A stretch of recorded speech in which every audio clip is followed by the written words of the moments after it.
Hello, everyone. My name is David Jagno on the Meta editorial team for the Meta blog, and today I'm joined by Gustav Stenmark from Resolution Games, and we're going to be talking about Demeo X Dungeons and Dragons Battlemarked. Hello, how are you doing? Hello, thank you. I'm doing great. It's launch day. That is fantastic. It's exciting to have an officially licensed Dungeons and Dragons game on VR. I think there's probably a big overlap between people that love VR and people that love D&D. I would imagine a lot of people that have VR headsets grew up playing the tabletop game. Do you have a strong connection to the tabletop game or other parts of D&D over the years? Growing up in Sweden, we didn't have Dungeons and Dragons. We had a Swedish version of that called Dragons and Demons. But I love the D&D brand. Love the movies. I tried playing it more recently. Awesome, fantastic. Dungeons and Dragons, it really does have a long history of various different versions and rules and settings over the years. And, I know Demeo was a very popular VR game that kind of borrowed some of those ideas from tabletop gaming. So I guess first, for those unfamiliar, can you tell me a little bit about Demeo, what kind of game it is, how it works, and then we can discuss how you've adapted that and infused D&D into it for Battlemark. Demeo is a four-player cooperative game, and you each take on the role of a hero. It's like a little piece. It's like archetype, stereotype Dungeons and Dragons characters. You you move your piece around. You roll dice. You can play cards, and each card represent uh, like actions in the like that you would see in a tabletop RPG, pretty much.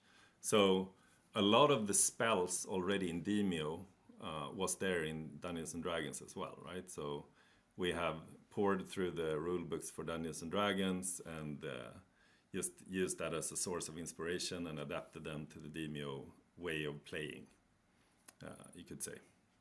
So there's obviously some big differences, but the base in Demeo is you have two actions each turn, and then the turn goes over to your next hero, and when all heroes in the party has done their turn, the monsters move. So it's very like turn-based and tactical. Awesome. Yeah, I love the way that you've made it feel like you're still playing a real tabletop game, even though it is in VR, but you still have to, look down at like an isometric angle with the little miniature figures that you move around and you can actually roll the dice and it has that feeling that you're playing a tabletop game, but it's just adapted into VR so you can do things that a tabletop game can't do, obviously. So there's lots of effects and ways that the game feels very immersive and grand in a way that, a real tabletop game wouldn't because there'd be, too much to clean up Yeah, if it there's would take up your explosions. your kitchen table for a few weeks. Yeah, exactly. Yeah. So it's a very clever way that you've combined those two things together. So now with Battlemarked, how is it different from Demeo? What have you done that makes it more than just Demeo 2 or an expansion or, why is this a separate game? Yeah, so Demeo was essentially a roguelike, right? You went into a dungeon. It was two floors of a dungeon and a boss floor. For this game, we wanted to expand on that and improve. So like the Dungeons and Dragons brand comes with a bunch of things that you would expect, like a storyline, uh, characters that you can create and make your own. For instance, so we have a not a full-fledged character creator like you would in Dungeons and Dragons, but you can pick one of the hero archetype, change their visuals, rename them, and then as you play, you will gather experience point that you can then use to level up and gain new abilities and stuff. So that's one big difference from Demeo, where the pieces were always the same. You would upgrade them as you played a dungeon, but then the next time you played, they would be back to their base state, you could say. Another thing is so Demeo used the 12-sided die. This is a minor difference, but the D20 is so iconic for Dungeons and Dragons, right? So we based it around D20 instead. So you have a D20 using three symbols: hit, miss, and crit, that you roll for most actions. We have then also added skill checks, which is something that was not there in Demeo, where you actually roll a numbered 20-sided die, the most iconic of them all.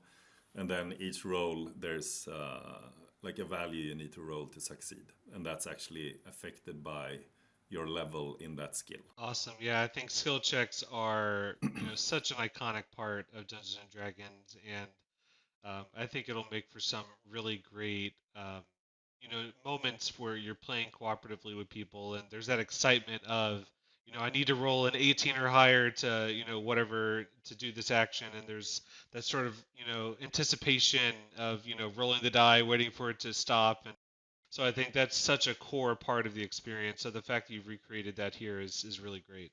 Yeah, and also the hilaritude that can ensue if you fail, right? So that's also a core part of it that we try to incorporate. Got it. So if you roll a one, critical miss, I'm guessing there can be some pretty funny situations that occur. Yeah, missing can be fun.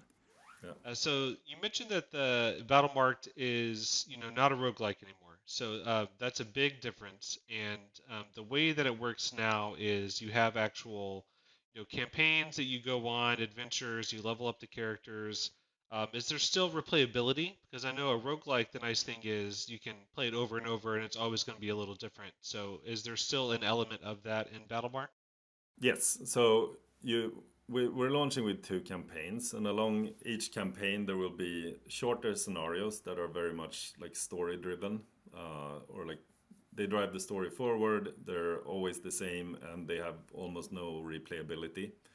But then we have multi-level dungeons, and each of those multi-level dungeons are like playing a Demeo campaign book, you could say. So it's we have multiple floors to choose from, so each time you play, it's different. We randomize the enemy spawns, the points of interest, the entrance and exit to each floor. So that's a high level of replayability. So you can replay the dungeons within like a campaign save. But once you clear a dungeon, beat the boss, you also unlock it in what we call one-shot dungeon mode. So that means it's pretty much like a roguelike mode sitting next to the game. So if you want to start a new game, you don't want to play it in the campaign, you can always just go into one-shot dungeons and play that dungeon and invite your friends and play it exactly like in Demeo. Oh, that's great. Okay. Actually, we added one cool thing there. So in Demeo, it was always the same difficulty, but now we actually added difficulty levels. So you can make it easier or you can make it very hard. And Demeo was notoriously very hard. So playing some of these dungeons on the very hard setting is not that far from the worst parts of Demeo, or best parts, depending on your skill level. Yeah, exactly. I think the difficulty is absolutely something that D&D can be known for, and it's heavily dependent on the adventure you're playing, and in particular who your dungeon master is. So to that point, how have you adapted the concept of a dungeon master into Battlemark? Yeah, so we kind of have a dungeon master, but it's a narrator, right? So every time you enter a scene, there there's like a narrated bit that sets the stage, and then stuff will happen on the board, and this is where what would be like played out between the players and the dungeon master, and then every time you leave, the narrator like sums it up what happened here. So we added cutscenes to drive the story forward, but also narration to emulate the dungeon master, you could say. Got it. Yeah, that sounds like a really good approach that captures the essence of that experience without having, of course, you can't have a fully fledged dungeon master because that, is very reactive and context dependent. Yeah. You mentioned the skirmishes that you can do, the sort of a repeatable dungeon. Whenever you're playing solo by yourself, can you still do the fully fledged story campaigns, or are you more limited to just the skirmish mode? No. So you can play the exact same game, single player or multiplayer. What you do when you play single player is you add hirelings to your group. So you would play with one main hero, which is the one you gather XP from, and then you can be joined by like the base heroes, and then you can pick and choose whoever you want to join.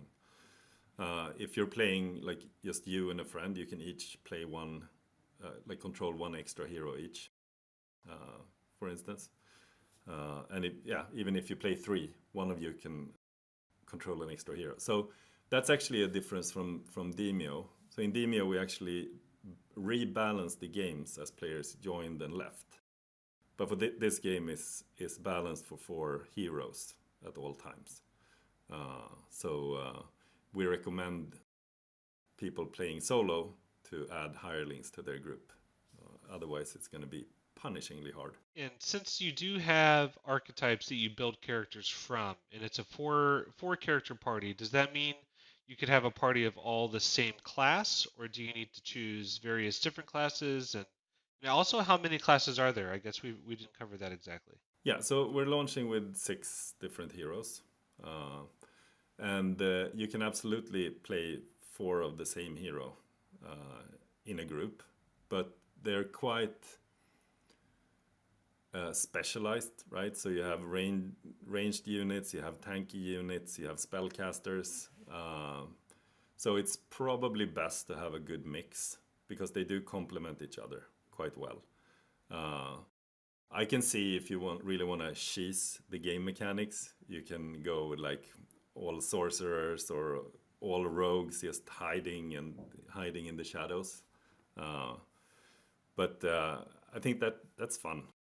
People should experiment with that.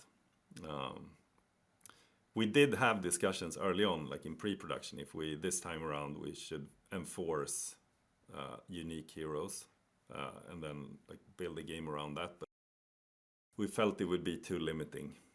It's more fun to play if you have 3 friends and all of them want to play the sorcerer, just let them, right? And this time around, you can actually edit the color of your piece, right? So maybe one sorcerer then has a red coat and another a green, so you can tell them apart on the board easier. Awesome. Yeah, I think that's probably the best approach for a game like this in particular. I think um, someone coming into something that's Dungeons and Dragons themed, I think there's an expectation of um, customization and making something your own, and having the flexibility and freedom to, like you said, make it more difficult, make it easier, cheesing things if you want, or getting into the mindset of your character and really kind of doing what you think they would do. And I think that's something that this game, it sounds like you've really embraced that mindset. Um, and Dungeons and Dragons is a very large brand. It exists in the very fantastic movie that I loved, Honor Among Thieves, was great. Baldur's Gate 3 is incredible. The tabletop game, you got all these novels.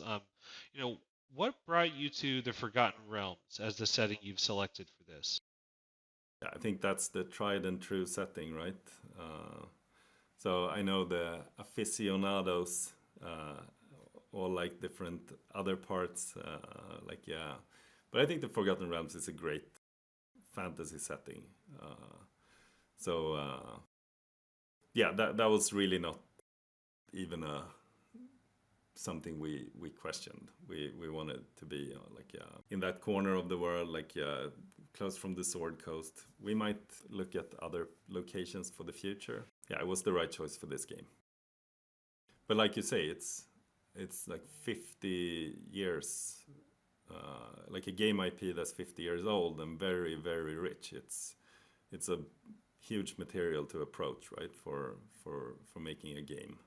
But it also means there's so much to be inspired by and draw from. So that was really fun, actually. This is maybe a question you don't want to answer specifically, but I am curious to know because, we've talked about how rich and storied and legacied the IP is. There are some very well-known, popular, named characters in the kind of pantheon of D&D. Without revealing too much, can players expect to meet any characters they might know of already? Are there any famous heroes or villains or anything like that that they may come across in Battlemarked? Absolutely. But they will have to play to find out. Then I think it's I guess it depends on your level of knowing the IP, knowing the brand. If you recognize some of our characters, um, but yeah, definitely. All right, so I'm gonna say for me personally, fingers crossed I get to take on Xanathar. I think that's who I'd want to fight Hmm. the most. And for this game, you mentioned there are 6 archetypes or 6 classes. Can you tell me exactly which ones there are? I think you mentioned a sorcerer, a ranger.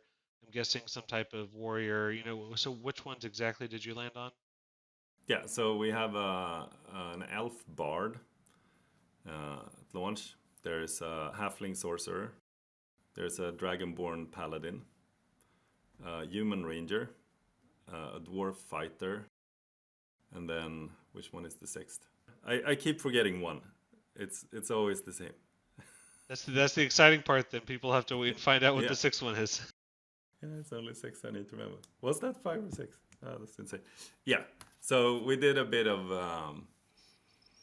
like we tried to cover a lot of ground for the heroes. We also wanted them to be designed. So in Demeo, the starting roster when the game was launched was 4 heroes, and they had very distinct roles.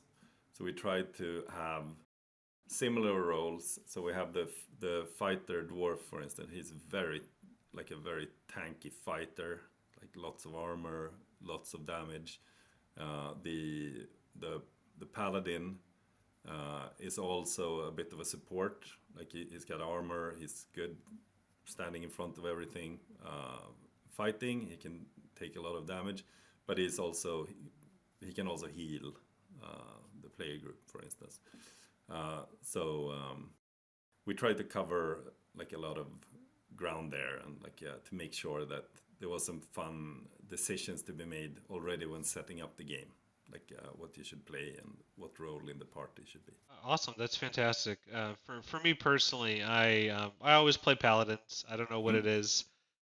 Even going back to playing EverQuest back when I was a kid, I played a paladin. I played in MMOs, RPGs all the time. So having that class is exciting. That's my favorite D&D class by far.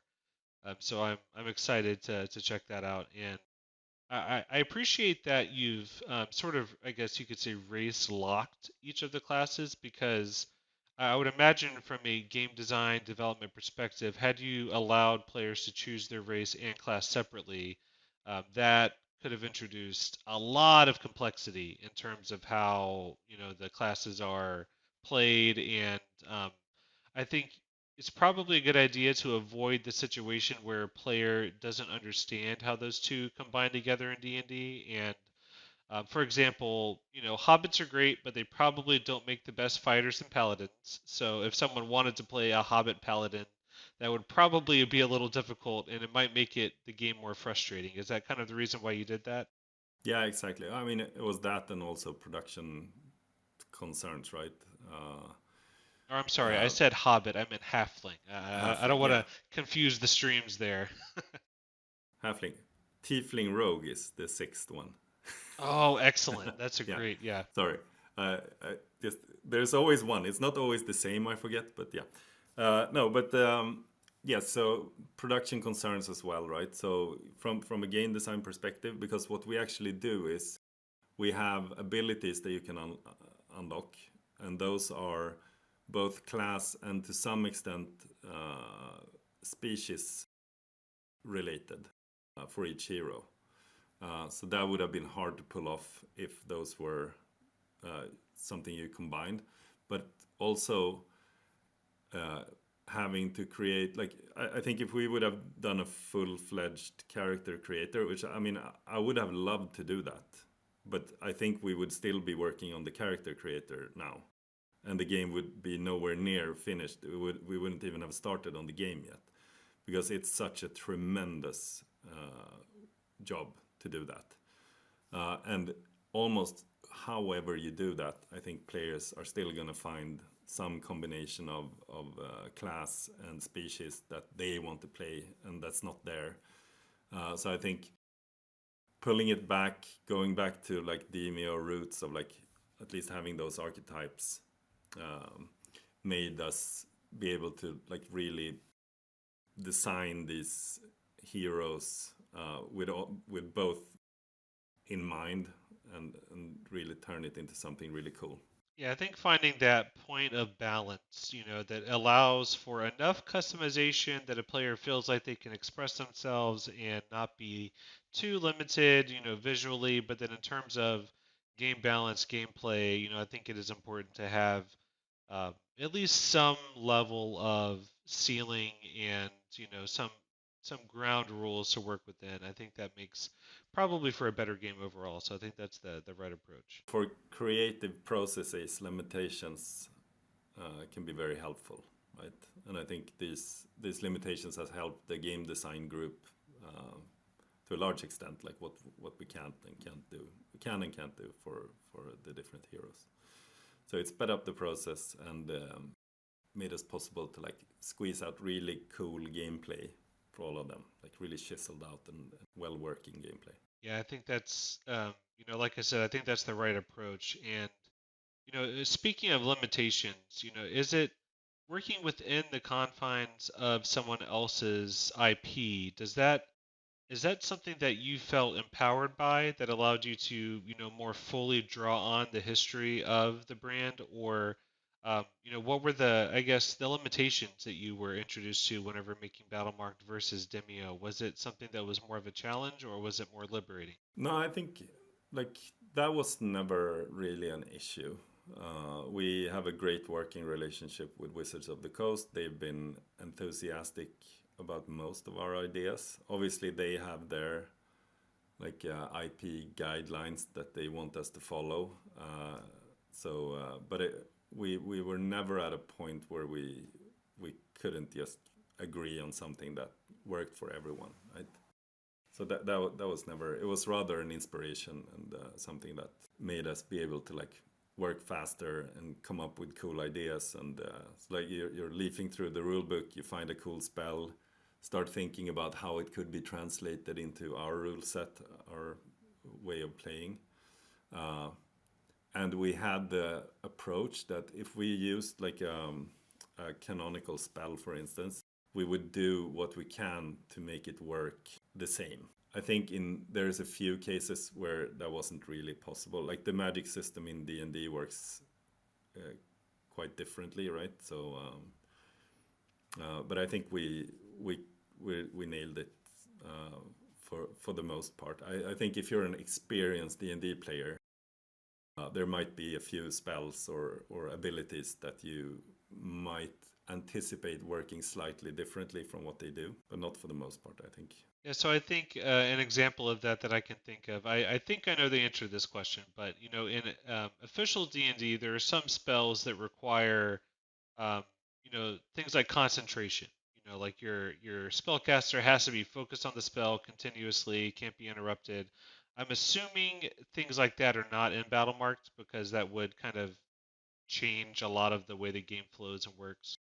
Yeah, but we do have cooldowns, for instance. So there's some spells that you have as part of your character. They're always with you, and then you might have to wait a couple of turns before you can use it again, for instance. Okay, so instead of a spell slot system, it's more of a cooldown ability like you would have in a traditional video game, more so. Yeah, Yeah. yeah. So that follows more the Demeo rule set of how you can use spells and when. Yeah, it's great. I think the way the two have combined together, it likely feels very effortless and like it was always intended that way, which is fantastic. That's always a good sign of a collaboration that's going well. I think one of the other questions I have is whenever people play D&D, a big part of it for a lot of people is the role-playing aspect. Not just combat, but getting into character, ability checks on things like charisma, persuasion, intimidation. Are there elements of that in Battlemarked, or as the name implies, is this more of a battle combat focused adventure? Yeah, it's more focused around tactical combat. Uh, you can of course mute the player voices and make your own, uh, right? If you want that. But yeah, it's not super heavy on the role playing aspect, but there's yeah, you could easily do that. Yeah, I can imagine that we will very likely see a lot of content creators or what may have you doing some very entertaining playthroughs of some of these adventures. I can already picture a playthrough series or a live stream of people in character, different voices, and really getting into the state of the mind of their character. So I think it'll be pretty fun for sure. Yeah, I think so too. We saw that already in Demeo. See more of that here. I definitely think we will. I think one of the last topics that I wanted to talk about is in Dungeons and Dragons, things like homebrew content and player created things, or having the ability to create your own campaigns or adventures, or things like that are a very big part of D&D for a lot of people. So are there going to be elements of user-generated content, or maybe in the future? Are there any plans to allow the ability for people to make their own campaigns or skirmishes or anything like that?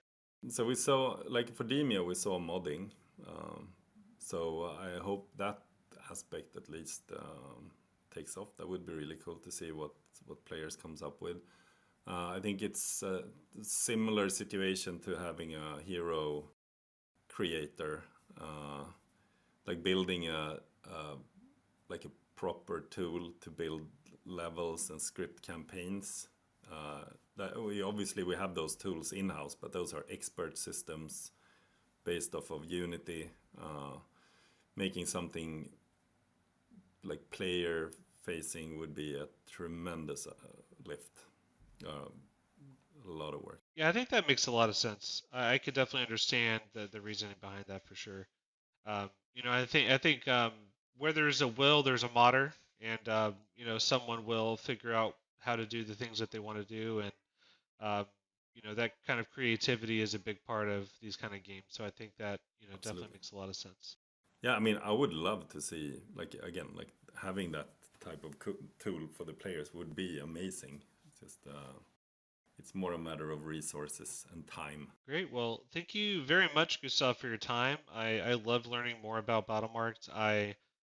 As you could probably tell from my questions, I am a big D&D fan, big player.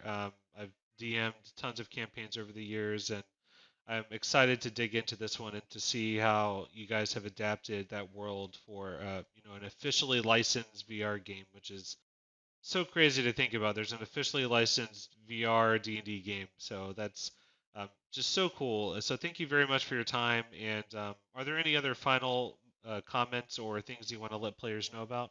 I mean, one thing that could be good to know is that, like, it's not only VR. So if you have friends that only have a gaming PC or a PlayStation 5, they can join you on their TV or just PC flat screen. They don't need a VR headset, so you can just gather your play group and or like your gaming friends and play even if you're in VR. You can play crossplay between VR and flat screen and between different systems. Awesome. That's fantastic. I think that's a great way to get more people into the game, and probably a great way to get more people interested in VR, because if they are playing with someone in VR, they don't have a headset, and they see how interactive and fun that what they're doing. I think that's a good kind of passive way to implicitly say like, hey, you should check this out in VR. It's even cooler that way.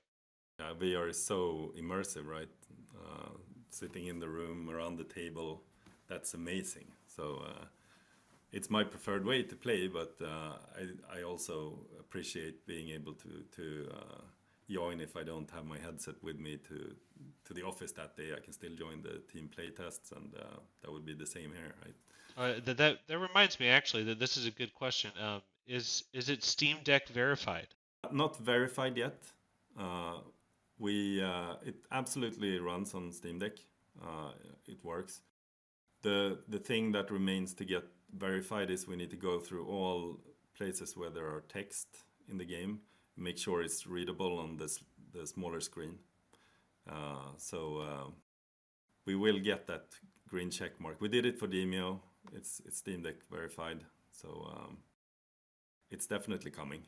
It's just we've been so busy with just the regular production for now, but we did get reports that people did play we were on the Steam Next Fest demo, and people played it on their Steam Deck without any hiccups. Awesome. Well, I look forward to it. Thank you so much for your time today.